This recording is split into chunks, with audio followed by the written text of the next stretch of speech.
gitu. Jadi terus aku ketemu sama dia 2013 dia masih host nyanyi, aku ketemu sama dia, bro.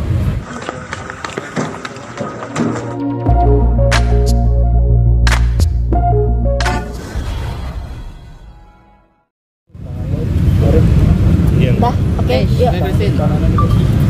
Dah, udah yuk. Oke. Ya, oke, Mas Reza, so far gimana artinya setelah mengeluarkan keluh kesah, artinya yang tidak tahu orang banyak ya perihal keadaanmu di beberapa tahun belakangan ini? Aduh, bingung sebenarnya, maksudnya sampai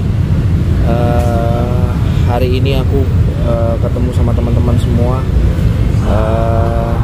Sebenarnya podcast sama Kak Ferdi Elemen tuh aku cuma sharing aja, maksudnya awalnya tuh ketemu ngobrol, terus akhirnya banyak pertanyaan, akhirnya Kang Ferdi nanya kenapa sih selama ini tuh nggak keluar, kenapa? Ya.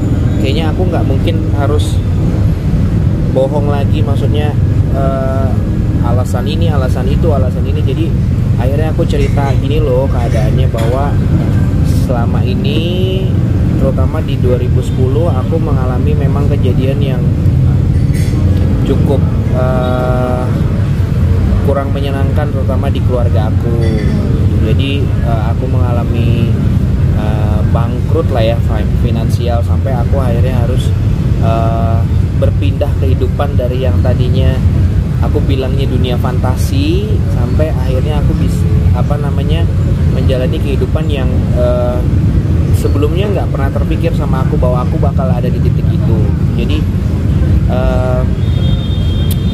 aku sebenarnya berat, jujur aku berat banget sharing tentang hal ini, karena ini cukup aku tutupin hampir 12 tahun lamanya gitu. Dan aku nggak mau juga membuka ini sebenarnya untuk seperti mencari sensasi atau mengkasihani. Jujur aku ini wawancara gini juga aku masih bingung, karena aku nggak terbiasa untuk membahas tentang profil aku atau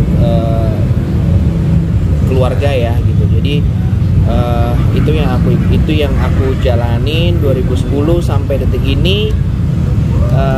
Aku masih jadi anak yang berjuang sampai terakhir mama meninggal 3 tahun. Aku masih susah payah untuk ngobatin, dan sekarang masih tinggal di kos untuk berjuang. Tapi malu sebenarnya, aku malu sebenarnya cerita gini, sumpah aku malu, maksudnya karena mungkin teman-teman tahu lah bahwa aku selalu kalau ketemu teman-teman selalu mencoba untuk menjadi everything is gonna be okay gitu, maksudnya pengen selalu berbagi. Tapi aku terharu sih, maksudnya teman-teman sampai datang ke sini, maksudnya terima cerita aku ini dan masih mau interview aku, dan ya itulah keadaan aku sekarang.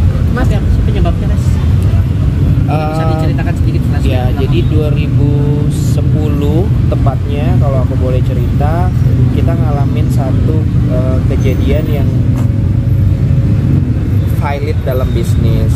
Tapi ada faktor yang aku juga nggak bisa tutupin. Jadi di rumah tuh pernah kejadian bola api jatuh, terus pajangan di rumahku tuh tiba-tiba runtuh tanpa sebab sampai belingnya tuh kayak pasir-pasir. Terus mama sempat mengalami ya nggak inget siapapun, keluar dari kamar mandi tanpa busana, sampai tidur di bawah di samping rel kereta api sama papa. Jadi itu udah dialamin. Tapi sekali lagi aku maaf nggak mau masuk ke dalam hal yang bisnis atau menyalahkan siapapun. Terus akhirnya kerugian bisnis sampai semalam tuh bisa 12 miliar. Mungkin kalau orang-orang yang mengalami juga pada saat itu berpartneran sama papa atau mamaku, mungkin mereka tahu lah ceritanya. Tapi kembali lagi bahwa itu yang menyebabkan berpindahnya dari kehidupan dunia fantasi, tiba-tiba aku menjalani kehidupan yang dimana aku sewa rumah itu kalau nggak salah 500.000. Terus aku di situ sama mama papa, adikku bersama di rumah temennya diungsikan, kakakku ngejalanin kerjaannya. Terus aku dapat kontrak dari Parahayu 2010. dikasih uang 5 juta sama Pak Rahayu. Terus aku habis itu tinggal di rumah DJ Sumantri. Aku ngikut sama dia. Tiba-tiba aku ditawarin lagu untuk bikin lagu Sarini. Kau yang telah memilih aku dibayar 15 juta. Aku pindahin rumah ke mama papa ke sebelahnya. Tapi di situ aku masih dalam proses dikejar sana sini karena kita nggak bisa bayar tenan. Aku nggak ngerti sih detailnya karena aku tidak berani menanyakan pada saat itu ke mama papa karena kondisi mama juga lagi unstabil. Papa juga harus ngurus kesana sini. Jadi waktu berita ini keluar juga tadi aku teleponan sama papa cuma bilang ya nggak apa-apa. Akhirnya semua orang berhak tahu cerita kita yang sesungguhnya. Tapi kata papa dalam bisnisnya intinya kita hancur, ya tidak ada lah yang mau seperti ini. Jadi itu yang terjadi sampai aku aset rumah semua nggak ada, mobil nggak ada. Aku tuh jadi kalau boleh cerita sedikit, aku tuh lagi main PlayStation. Ini pokoknya jam 4 sore. Aku diajak ke rumah tante, aku cuma pakai baju, bawa tas pinggang. Aku ke rumah tante sampai detik hari ini pun aku udah nggak balik ke rumah aku lagi gitu. Ibaratnya, bukan ibarat ya, seperti itu. Aku nggak tahu detailnya kenapa. Terus sekarang aku kalau lewat rumah itu udah ditempatin sama orang yang aku nggak tahu notabene itu siapa atau bagaimana. Di situ ada jam aku, mobil aku masih ada, ibarat gitu. Jadi di situ kita 3 tahun benar-benar ngumpet, takut dari mana-mana karena mama juga selalu bilang almarhum, hati-hati mas, nanti ketahuan teman-teman media, nanti tahu kamu lagi susah apa segala macam. Itu yang selalu khawatir. Tapi itu buat aku juga satu pelajaran. Aku ngerti pasti mama maksudnya juga nggak mau menceritakan kesusahan. Banyak juga teman-teman yang bilang bahwa kenapa nggak cerita dari dulu. Dan sebenarnya nggak ada niat aku untuk menceritakan tentang kehidupan aku dan keluarga aku karena ini kan termasuk dengan apa ya, rahasia atau aib keluarga ya yang dan aku juga berkarya di industri. Buat teman-teman tahu, aku nggak pernah mau jual tentang cerita seperti ini. Jadi akhirnya pas kemarin di podcast ya kejadian seperti ini, bangkrut bisnis. Aku dalam keadaan yang aku nggak mau nyebut aku susah. Aku sekarang sudah beranjak lebih baik. Alhamdulillah awal tahun ini aku sudah dapat 2 kerjaan nyanyi kemarin, walaupun budgetnya masih ya biasa buat yang penting aku bisa survive. Terus berapa tahun ini juga aku lumayan more survive dibanding 2010, 11, 12, 13 itu bener-bener aku yang luar biasa. Waktu aku bikinin lagu Sarini juga aku ikut preskon sama teman-teman, aku bisa senyum-senyum padahal di rumah tuh lagi dikejar orang, lagi apa segala macam ya. Pilotnya itu rumah disita bank atau jadi nggak ada urusan sama bank. Jadi aku tidak tahu secara detail ya, tapi jadi kita tuh mama tuh adalah salah satu eksibitor. Terus kita di salah satu perusahaan, terus kita bikin pameran, kita pilot. Jadi aku nggak ngerti semenjak kejadian bola api itu tiba-tiba kita bisnis satu malam rugi, kita bisnis ini rugi di dalam eksibitor itu pameran. Jadi nggak tahu kenapa, aku pun bingung. Maksudnya gini, kok bisnis bisa sampai rumah semua habis, mobil semua habis, sampai ibaratnya minus. Nah itu pun sampai sekarang juga masih teka-teki buat aku. Tapi papa mama selalu bilang kita tidak ada urusan sama uang orang atau apa. Jadi mungkin aku nggak ngerti lah, kalau pameran itu kan kita kayak misalnya pameran PRJ, kita kan harus bayar sekian puluh miliar untuk sewa tempat, untuk ini. Tiba-tiba pesertanya udah oke, tiba-tiba peserta nggak bayar ya, kita kan harus menyelesaikan itu. Jadi berapa kali pameran dari mulai 2008, 9, 10 habis, dan benar-benar 2010 itu gone semuanya. Jadi nggak ngerti lah aku itu kenapa. Yang jelas kalau teman-teman yang bisnis pameran mungkin mereka paham lah dengan sistematis yang aku sampaikan ini. Yang biasa di eksibitor pameran mereka pasti paham. Terus menerima kenyataannya seperti apa sih? Apa? Menerima kenyataannya ya, kita tahu kan dengan situasi lo yang dulu dan sekarang harus. Aku sekarang jujur ya, mungkin kalau aku sekarang cerita jauh lebih better, sudah sangat menerima untuk diri aku, udah sangat menerima keadaan aku sekarang. 2010, 11, 12 tuh aku masih bengong, masih nggak tahu mau ngapain, masih berubah dalam arti kata yang biasa pergi ke mall ganti baju, terus kalau mau nyanyi pakai berlian sekian karat, pakai anting 1 karat, mau antingnya hilang nggak peduli apa segala macam. Tapi tiba-tiba honor pertama aku dapat dari Parahayu sama di Sumantri, aku beli nasi padang sama papa sama pindah rumah, itu kita makan bertiga sampai nangis. Jadi mentalitiku so far sudah more sehat. Justru malah aku sekarang ketakutan lagi ketika cerita ini ke-share ke banyak orang, karena aku takut teman-temanku yang masih WA karena tahu aku orang kaya, aku bagaimana, aku takut mereka nggak nerima aku. Jadi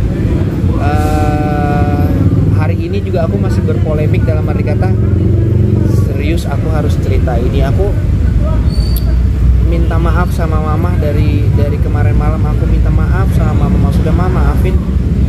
Aku harus cerita, bukan harus, kok aku tiba-tiba cerita ini ya ma di podcast itu, dan sekarang semua orang tahu keadaan kita yang kemarin. Mudah-mudahan mama juga di alam sana maafin Resa, dalam arti kata aku nggak mau buka aib, bukan maksudku buka aib keluarga, tapi mungkin ini juga aku akan lebih lega ketika aku diundang ke siapa, aku bernyanyi, ketika aku gak harus maaf ya, maksudnya pura-pura cari-cari baju yang mirip-mirip aslinya supaya bagus, supaya terlihat gitu sampai gitu. Tapi sekarang honestly, jujur teman-teman, aku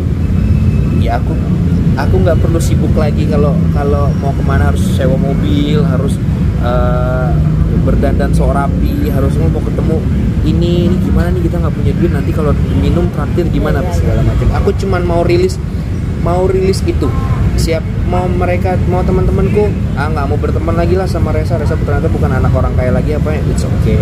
Dan kalau yang terima aku sekarang keadaan kayak gini, alhamdulillah itu. Tapi aku tenangnya di posisi itu, jadi aku nggak harus berpura-pura jadi orang kaya lagi lah ibaratnya gitu. Karena aku kayak di media sosial selalu nunjukin bahwa aku tidak mau nunjukin kesusahan, aku harus tetap nunjukin bahwa everything okay. Foto di mobil, walaupun di parkiran mobil orang, Lamborghini apa segala buat orang. Serius, yang Lamborghini sama Porsche itu punyanya Bang Jamil, bukan punyaku. Itu aku dalam keadaan lebih susah.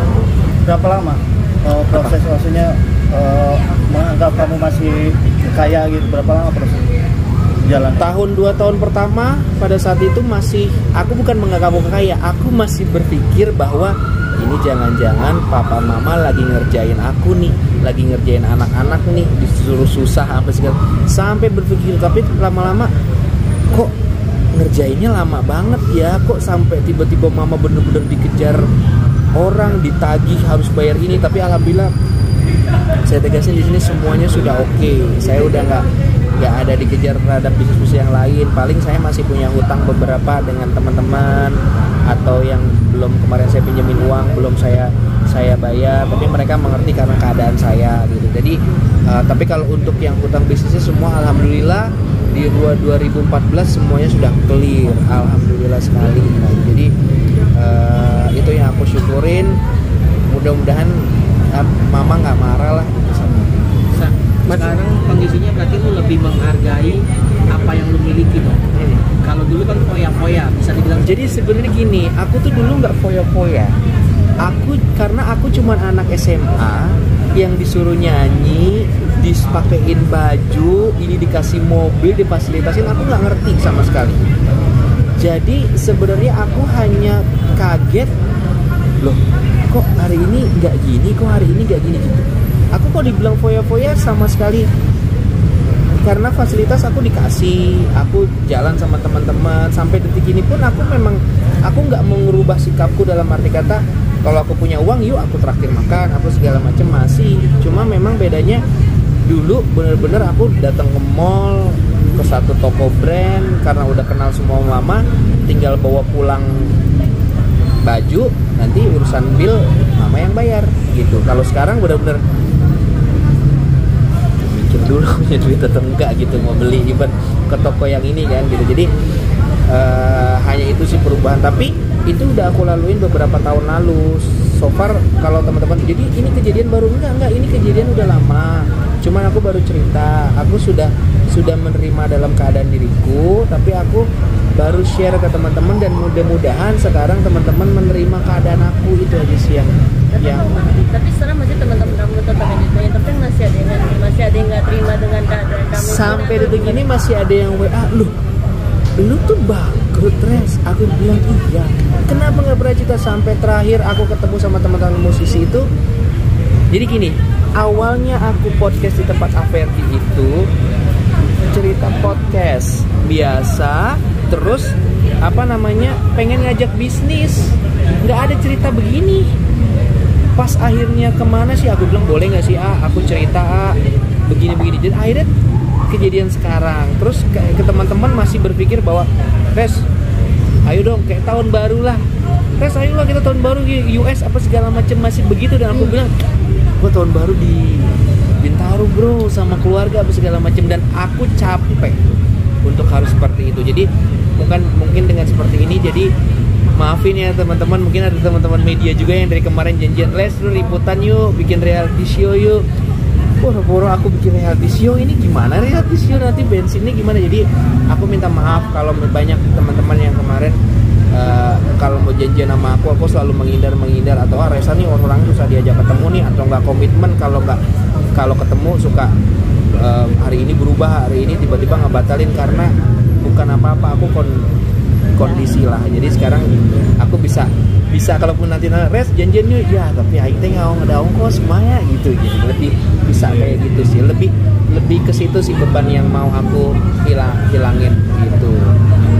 Berarti beberapa tahun belakangan itu yang saat terpuruk lu hidup dengan kepura-puraan. Yes, sangat pura-pura. Dan rasa bersalah nggak saat itu ketika hidup dengan kepura-puraan? Sangat bersalah buat diriku, sangat membebani buat diriku. Jadi aku memang benar-benar jadi,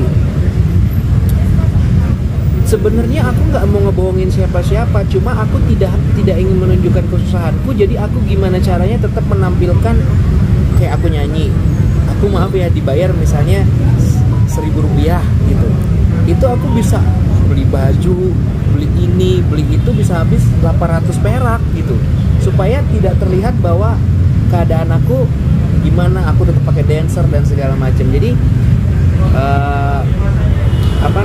itu sih. Jadi bukan berpura-pura ya, tapi lebih kepada bahwa karena almarhum mama sama keluarga, jangan sampai orang tahu. Sampai aku lebaran beberapa tahun lalu jualan di masjid gitu sama adekku, terus kalau ada orang, jangan sampai orang tahu. Kalau ada yang mulai mungkin aku bukan artis yang ngetop banget dalam arti kata, semua kalau ditaruh di masih kayaknya kenal ya ini siapa. Jadi kalau lagi jualan kadang-kadang kita kabur, jangan sampai ketahuan tuh saya Lampung, jangan sampai ketahuan media. Itu paling ditakutin sama almarhum mama sangat. Padahal kita jualan pisang hijau di masjid Bintaro. Sekarang adikku juga lagi jualan, aku juga lagi mau jualan baju. Jadi mungkin sekarang kalau teman-teman nanti ketemu di mana aku lagi jualan, ya udah tahu ceritanya bahwa Resa susah gitu. Bukan lagi sesuatu hal yang loh kok jualan. Itu sebenarnya yang sebenarnya ketakutan dibuat oleh aku dan keluarga sendiri. Mas Reza tadi disebut sempat pinjam uang Raffi Ahmad. Jadi gini, nah ini cerita Raffi Ahmad. Aku sama sekali nggak mau seolah-olah aku kayak gimana atau menompleng lagi Raffi, enggak. Aku cuman seperti di podcast aku cerita, banyak orang-orang yang sudah membantu aku. Salah satunya di momen pada saat malam itu, orang tuaku lagi benar-benar dikejar sama orang sampai mau dilaporin polisi. Aku harus bayar uang 12 juta. Aku punya uang 2 juta. Aku cuma pakai handphone kecil. Di situ ada kontak Raffi sama kontak Yadi Sembako. Akhirnya aku telepon. Pertama aku telepon Yadi Sembako. Ingat banget, aku jam 9 aku telepon Yadi Sembako. Pak Yadi, aku minta tolong dong. Kalau Pak Yadi nggak terlalu deket sama keluarga aku. Kalau Raffi cukup mengenal papa mamaku. Waktu aku ulang tahun launching album, waktu itu Raffi sama almarhum Oga jadi host. Jadi memang mengenal sekali keluarga aku. Sampai Raffi kalau dulu bilang, bro mudah-mudahan doain ya bro gue bisa jadi orang kaya punya mobil kayak gini kayak lo. Itu bener. Papa mamaku juga sangat mengenal Raffi. Sampai akhirnya aku telepon Raffi jam 10 malam, bro boleh nggak gue pinjem duit 5 juta. Raffi bingung karena Raffi tahu keadaan aku, keadaan keluarga aku, cukup mengenal papa aku. Dia cuma jawab, bokap kemana bro? Ada apa bro? Enggak bro, gue perlu duit 5 juta, please bantuin gue. Itu 3 kali dia nanya, bokap kemana bro? Ada, iya enggak, ke bokap kemana? Karena mungkin menurut Raffi, nih anak duit buat apa nih? Jangan-jangan buat ngapain? Lu kan bapak lu banyak duit, gue mau ngomong sama bapak lu nih. Kenapa nih si Resa om?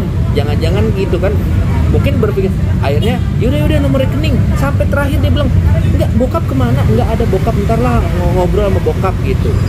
Mungkin Raffi juga kalau nonton ini dia baru tahu kejadian, oh si gila itu pinjem duit waktu itu karena bangkrut itu dia nggak tahu gitu. Jadi terus aku ketemu sama dia 2013 dia masih host nyanyi. Aku ketemu sama dia, bro nanti aku ganti ya, nanti aku kembaliin ya. Dia cuma bilang udah bro santai pakai aja.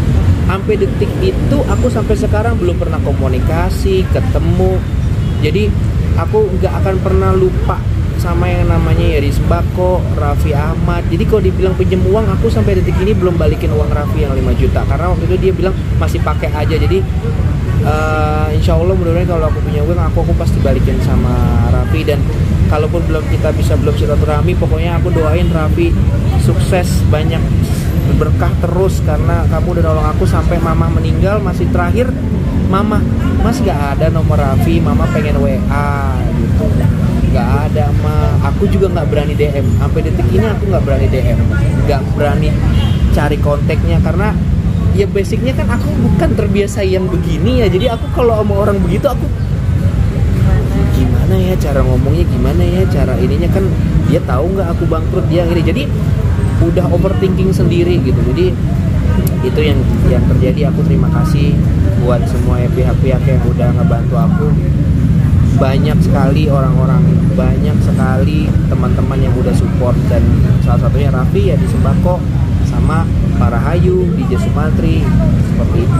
Mas Reza bentar ya, memori saya nggak cukup.